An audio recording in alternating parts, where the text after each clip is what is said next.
Stony Brook, it seems like their offense could work a little harder, but they've been getting a lot of their players who have been on the bench for a large portion of the time this season a chance to work out something. And because of that, they've given the likes of Elliott Sewell and Tyler Stevenson Moore combined 5 points. So out of the timeout, Omar Hobway will be going to the free throw line to get a pair of free throws down, trying to get on the board for the first time today as well.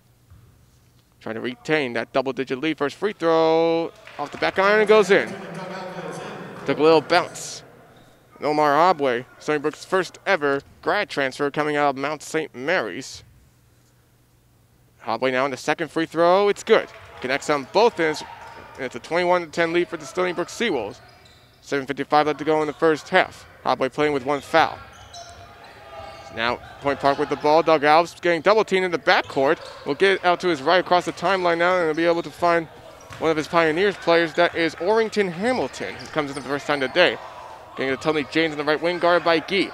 James looking, trying to go inside to Farrell. Will got to go back out to Flo. Floor, 8 left to shoot. He's trying to move it around side, going on the right lane. Able to going back out. Over to Alves, giving over to Hamilton, and they didn't realize the shot clock was going down. The shot clock violation. Almost got to R.J. Farrell inside the left lane, but Stony Brook will force another turnover. And Juan White checks out and brings back Juan Felix Rodriguez to the court. Rodriguez with 2 points so far, coming off of a 19-point performance in the loss against Bryant. Rodriguez will move it across the timeline against Doug Alves. Rodriguez inside to Gee at the charity stripe. Trying to find somebody available inside the left lane to Sales, taking a layup. It's good. Jaden Sales now has 4 points. And it's a 23-10 lead for Stony Brook. Jaden Sales showing his effectiveness right under the bucket. Always that effective, especially when he was at Akron. Now Doug Alves trying a fast break, ball stripped away. He picks it back up, giving it to James on the layup, misses, and Sales picks up the rebound.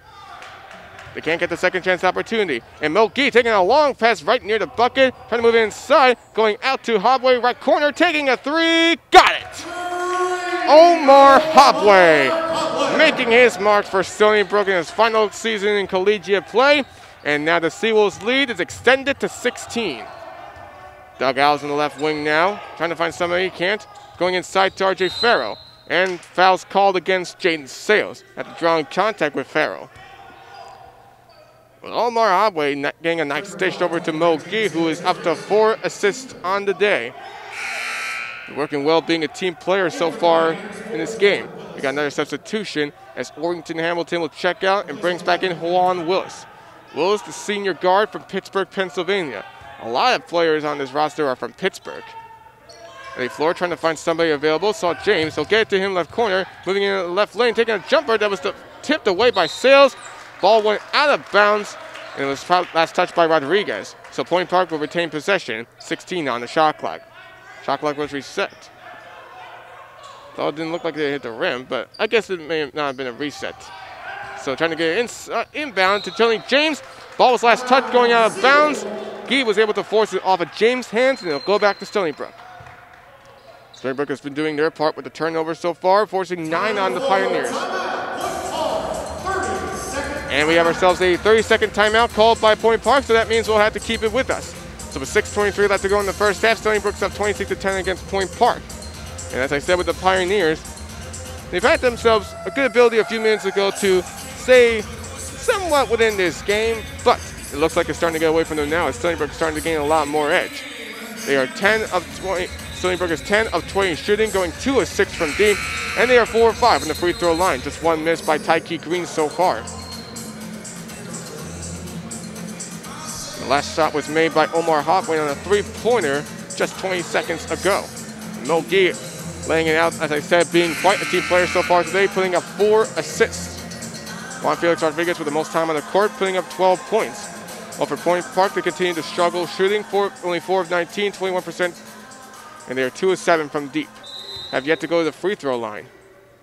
So Hobway will inbound it to Rodriguez as Doug Alves will lay off and allow Rodriguez to cross the timeline. Going across the logo, Jaden Sales at the left wing. Going to Gee, almost lost it.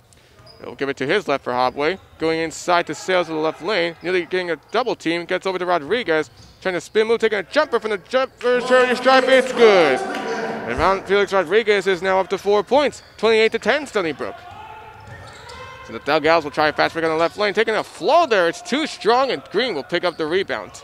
It's what you see when D1 plays against lower division, and Stony Brook probably needs this after their 3-game road streak ended in losses. So Gee trying to get on a little fast break inside, but instead of going to the bucket, he'll draw contact against the Pioneers.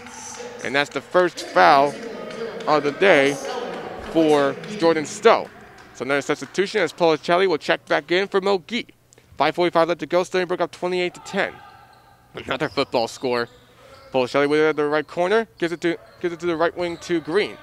Right wing trying to move it inside, trying to get to Sales. A bad pass, but he was able to pick it up, and we have a jump ball called, and it's going in the direction of Point Park. Almost looked like that could have been contact made, but won't be a foul. It'll just be a jump ball, but as I said, it's Pioneers' ball. So Juan Willis will inbound it to Floor. Floor backed up deep. He'll stick with it, moving over near the sidelines across the timeline. Green will guard him. And a spin move around Green on the right lane, getting a fire over to McHenry, taking a 3. It's good.